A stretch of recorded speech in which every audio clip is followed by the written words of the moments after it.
Welcome back to Good Morning Tobago viewers.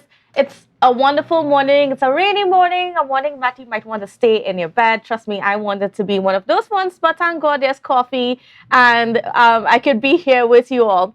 And viewers, to speak with us this morning, I have someone that you are very much familiar with in the space, and that is none other than Mr. Leroy George, who has become a very prolific, I should say, commentator in the past couple of years. Yes, thank you so much, Miss Candice. Thanks for having me on board. The last time I was here was about a week ago, and that was just before that now infamous THA sitting that you spoke about in the 90 seconds clip. I was having a conversation with Mr. Trim and Mr. Nurse about how Tobago's culture or lack thereof when it comes to assessing white-collar crime and its societal effects on our Tobago space. And I remember at the end of that interview, I would have cautioned the people of Tobago to be very cautious and to take with a pinch of salt whatever they heard in that THA sitting that was to come, because that THA sitting, like all other THA sittings, would be under parliamentary privilege, and it was an emergency meeting, so we weren't very sure what it was going to be about. So we heard everything that happened at Wednesday's sitting, and you said that you're taking everything with a pinch of salt.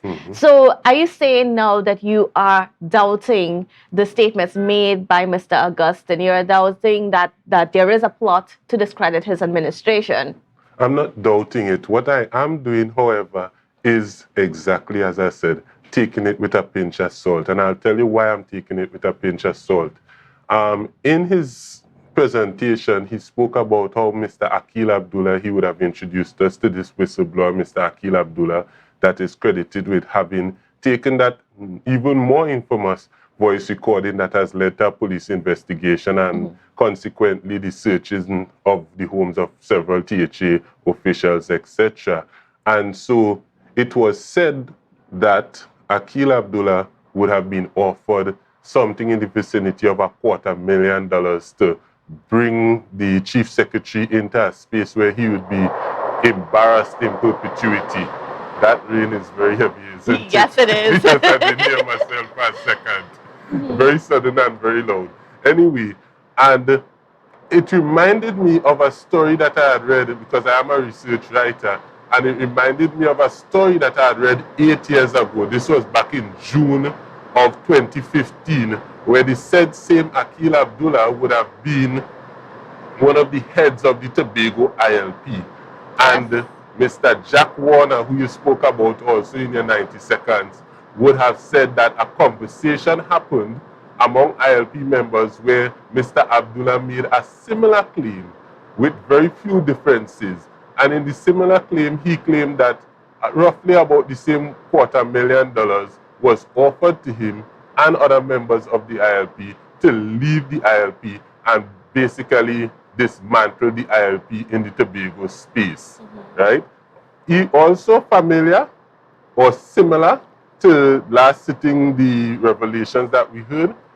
We also heard that there were also smaller payments being offered, etc. And what I found to be most interesting is another similarity whereby, just as Mr. Fali Chavez Augustine is in, for want of a better terminology, hot water right now with the police investigation, etc., Mr. Jack Warner was also in hot water at that time because of investigations that were taking place internationally as it pertains to his relationship with FIFA as one of the vice president. I think he was the head vice president of FIFA. And I said to myself, one of two things could be possible. Either all of this is true and the same exact story almost happened on 2 occasions, in which case we'll have to ask ourselves more about Mr. Akil Abdullah and why the same exact thing would happen with him on 2 occasions. Or maybe it's not true, right? Maybe this is just a distraction, etc. And again, I'm going to be 100% honest. I'm on the fence, 50-50. I'm not sure which it is. What I am certain about is that this is an opportunity for the people of Tobago to practice looking at how we register information, looking at how we determine whether or not our source of information is reliable or not. And I think that is the idea that rises above the event, that rises above the personalities when it comes to importance in this conversation as we go forward. Well, when it comes to some of the doubts that you cast, and you raised the issue that Mr. Abdullah had a similar claim back in the days of the ILP. There was also, we had Mr. Barrington Skippy Thomas speaking to something similar, where he was approached by operatives from the PNM, allegedly I should say, and they offered him money to speak out against the administration, because he admitted that there came a time when he started to doubt what Mr. Augustine and the team was doing, and he started to lose faith. But that was before he knew certain things, and that was when he was approached in similar fashion. So, are you also considering that option? When you consider that reality, that Mr. Barrington Skippy would have also made a similar claim, you would see consistency with Mr. Barrington Skippy and Akil's story, in that they're both saying that the PNM would have offered them money to derail someone else, or to do something to someone else that would be negative. Whether or not illegal, that is another question. In this case, I think what would determine whether it's illegal or not is if they intended to use public funds to pay these individuals. However, there is a particular difference in the story that Akil Abdullah gave recently.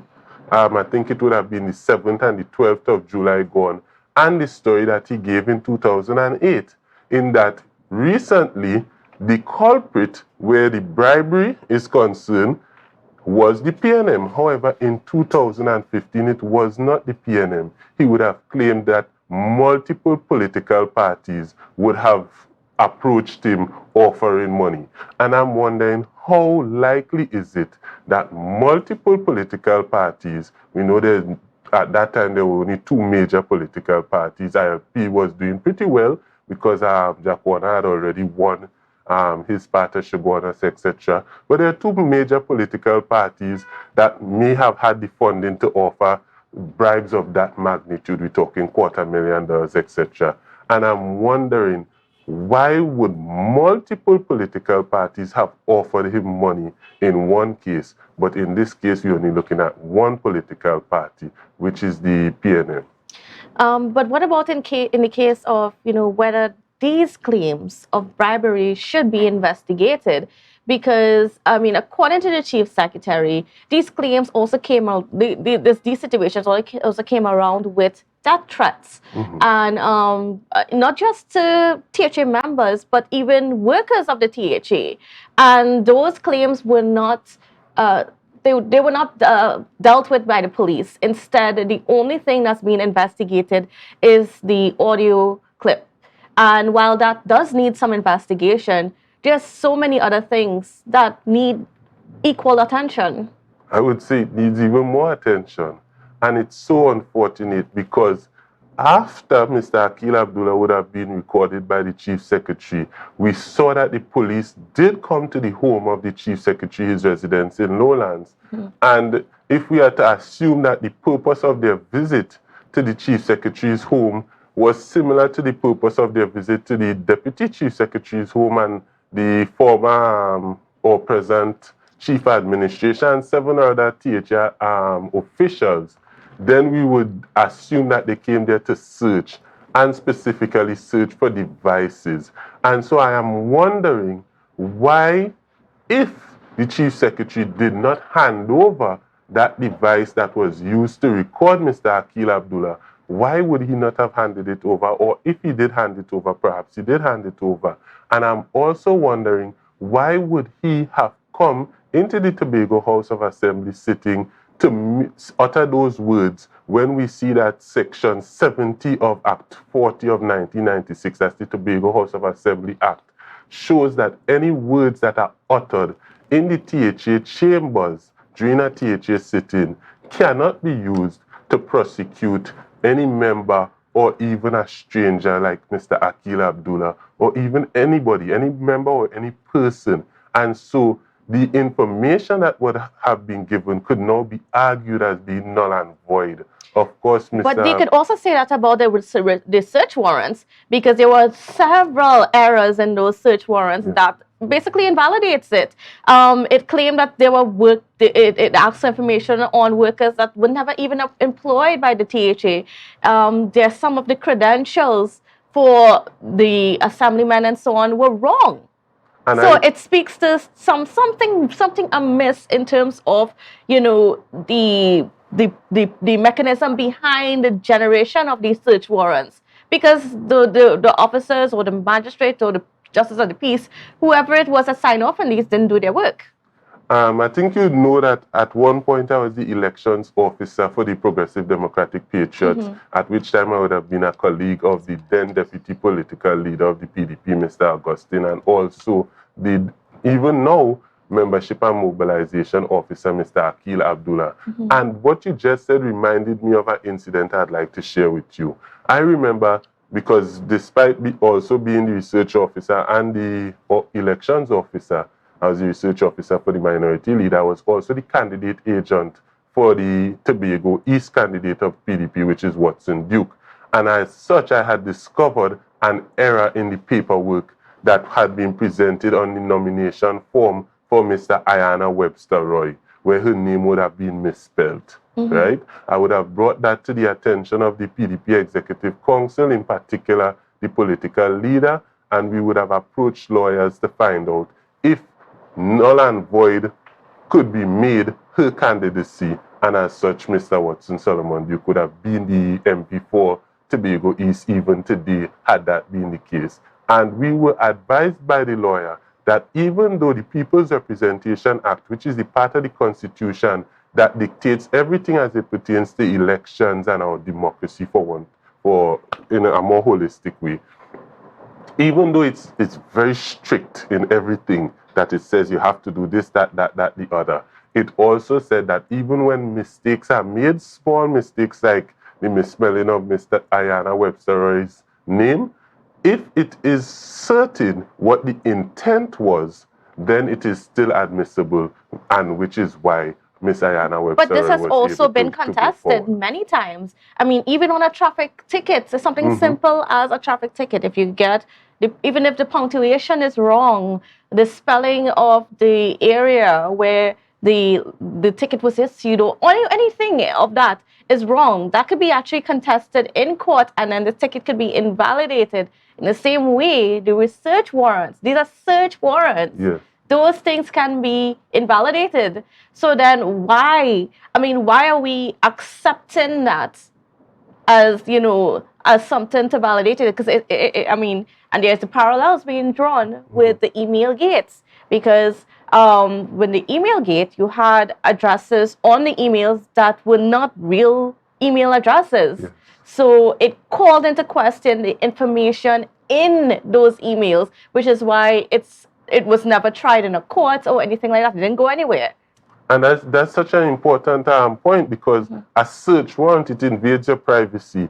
And I would imagine that if you're making mistakes of a certain magnitude that results in a search warrant and evidence being gathered via that search warrant, that maybe it should be kicked out in court proceedings, etc., and made non-admissible.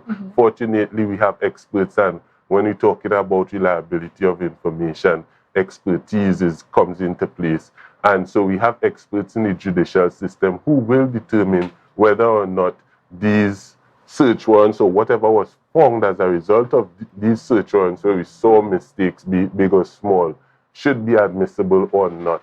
And I would say I would not show any indignation either which way, whether it is thrown out of court as a result of these mistakes or whether it is accepted into court, because considering the amount of search warrants that were issued, considering the amount of evidence that I suspect they would have gathered, I think you could still have a case that could go forward, probably weakened by mistakes. And you know what? Nothing is wrong with that. If you did not get the evidence properly, actually that becomes inadmissible in court. Yes. So even if you got it under an invalid search warrant, which could be very from all the information that we have, that could be knocked down by the courts. The police can't use that so-called evidence. And I wouldn't have any problem with it. I think it's a learning opportunity for the police to be a little bit more diligent when it comes to following the proper protocol when doing their exercises, especially the white-collar police, because the nature of white-collar crime is such, the intricacies is very important. And then when we come back from the break, we're going to get a bit more into that conversation. So viewers, don't go anywhere. We'll be right back. Tobago Updates. Welcome back to Good Morning Tobago on Tobago Updates. Viewers, we are continuing our conversations this morning with Mr. Leroy George as we try to unpack what's been happening over the past week and try to get a better sense of all the investigations, all that's been said and done in the political space as it relates to the Tobago House of Assembly. Even on the national stage, there's a whole lot going on there as well. But I mean, that's for another time. So I mean, before we went to the break, we were speaking about the white collar division. I think this is what the first real investigation that we've seen from the white collar division in Tobago. And so far, we've seen not exactly a very good attempt at it. It seems that though they are so ill prepared for understanding, if this is the white collar division that requires a lot of research, a lot of data to conduct your investigations, to carry out your search warrants, and to, even arrest people, you need to have soundproof information. And we're not seeing that from the white collar unit if we go based on the nature, or even sometimes the just simple things like the grammar of the search warrants. Well, I'm not too sure if I would agree that the white collar crime unit is doing a less than a good job, right? I personally feel as though they are doing a very good job. I am very pleased to see, for a change, white collar crime being treated in a like manner to which we are accustomed seeing blue collar crime being treated. Just in case the audience doesn't understand the difference between white collar crime and blue collar crime, white collar crime is that type of crime where the risk tends to be low and the liability tends to be high. So things like stealing, things like murder, etc. So the rewards are low and the risk, right, is high. Right? Because you do a lot of time when you get caught for that. But low-collar crime is the type of crime or white-collar crime is the type of crime that you tend to expect more from the higher echelon of society, which part the risk tends to be low and the rewards tend to be high, etc. And so I am so glad. I think it's a move in the direction of moving away from classism, the way that the white-collar crime unit is functioning. However, when we talk about the small mistakes, etc., or big mistakes, etc., I think one of the things we need to introduce into the conversation is, and when we talk about something being inadmissible as a result of the intricacies that come with legalities and mistakes being made, we need to look at the THA sitting in itself. That particular THA sitting was an emergency THA sitting, and there are standing orders that determine how THA sittings are supposed to occur. Now, an emergency THA sitting is one that is not only an emergency, but is also time sensitive. So that's why you're having it with 24 hours notice, etc. And I am wondering if that THA sitting actually fulfilled the criteria as set by the standing orders. Also, the evidence that would have been brought into the THA sittings. The Chief Secretary was supposed to read whatever is being presented verbatim, and in the words of Mr. Akil Abdullah, etc.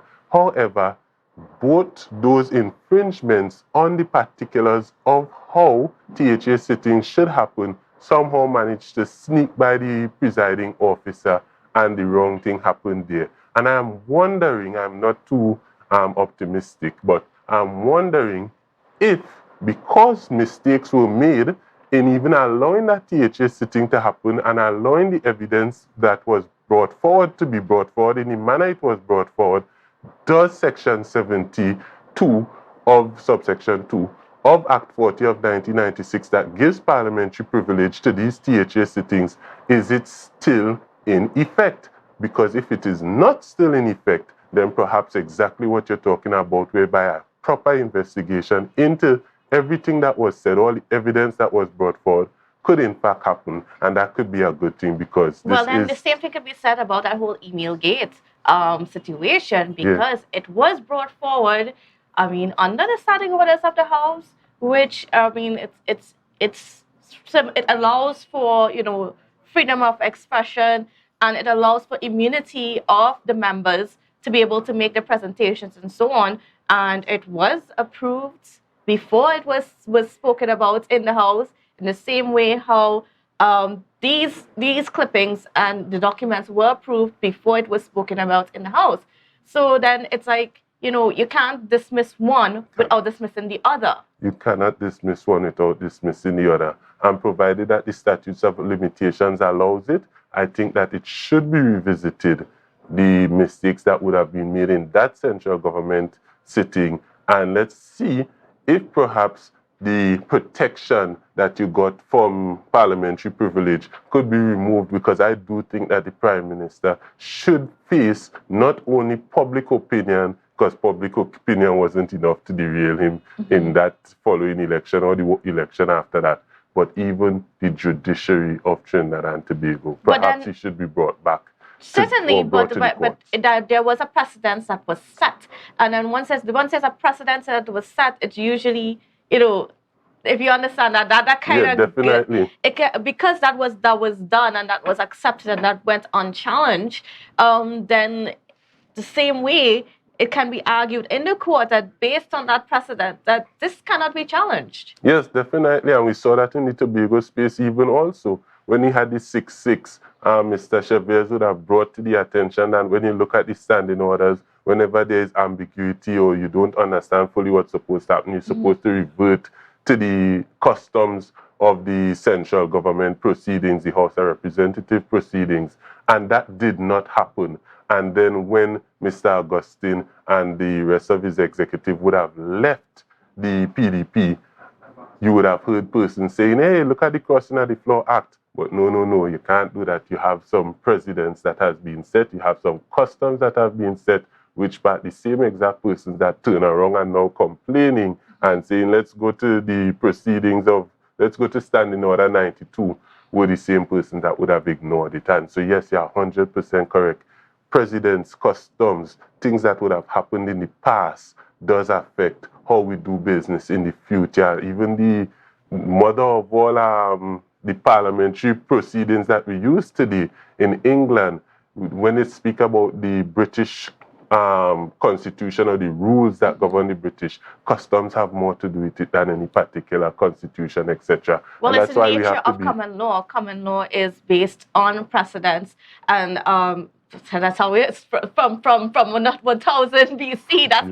That's how it's work. And I mean, a lot of people, that's how our laws came about. But that's another long discussion.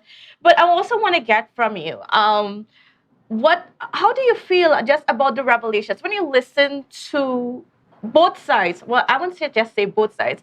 The on the fence, the left side of the fence, the right side of the fence, the in between. There's a lot of allegations coming forward from different places about political interference of the police. And this whole situation goes back to political interference of the police. And it also goes back to that whole issue with the investigation, the audits that's going on in the THA right now, of which one particular contractor is a part of. And that particular contractor has a relationship with the Prime Minister. And there's an accusation that perhaps all of this is an attempt to get information to sort of see how they can defend themselves going forward before the audit comes to light. When talking about reliability of information, I think it's important to notice that a lot of stuff that is in front of us could be distractions, could be illusions, etc. For example, I see no reason whatsoever to assume or even to bring into question the lack of bias in the TTPS, right? For several reasons. Reason number one, we have seen persons arrested, charged, and even convicted of crime, both white collar and blue collar, from different political parties. The most recent one was a sitting member of the PNM Executive Council, Miss Marlene, I believe her name is, etc., where she was arrested and charged while serving in the government. We saw an incident where Mr. Basdio Pandey would have been arrested, charged, and even convicted for a white-collar crime, which is that he failed to declare his assets. It seemed like a small situation, but the nature of white-collar crime, it does sometimes seem like, oh, that's a small thing. But when you look at the societal harm, it could be big, etc. And now we're seeing a third political institution being investigated, and I think most likely charges would be laid, etc., and it would be brought to court. And so we're seeing it right across the board. And also, it's important to remember that police officers, they could only be hired once they become adults, which is around the age of 18, and at some point they have to retire. So we're looking at about a 40-year span, right? When you look at the last 40 years of Trinidad and Tobago's history, we have had 6 prime ministers, 3 of which were PNM prime ministers, 3 of which were not PNM prime ministers. And so you would have had police officers being brought into the police services or the police service at different times when different persons would have been in charge, or different administrations in central government, and we know the TTPS falls directly under central government. So if we're claiming bias, one would have to assume that whenever PNM was in charge, police officers coming in were more likely to be PNM. I don't think this is happening at all, though. I'm just saying, if we're claiming bias, when UNC was in charge, police officers that were more liking to UNC would have been coming in, and so you'd have a mishmash of police officers with different political affiliations, etc. So even if the police force is corrupt from a political standpoint, and I do not think that is the case at all, then because you'd have had such a homogeneous situation taking place, I don't think it would be applicable to say, yeah, the police is going out there. The proof is in the pudding, and the pudding doesn't taste like that right now. Okay, that's one perspective. But viewers, that's how we're gonna have to leave this conversation this morning. So, and thank you so much, Mr. George, for being here to share your views on what's been a very I don't know what's the word. You can't say unprecedented anymore, because we've been using that word quite a lot for a whole lot of things that's happened over the last couple of years. But hey, it's definitely an interesting time. So thank you so much, Mr. George. Always it was a pleasure. All right. And viewers, don't go anywhere. We'll be right back.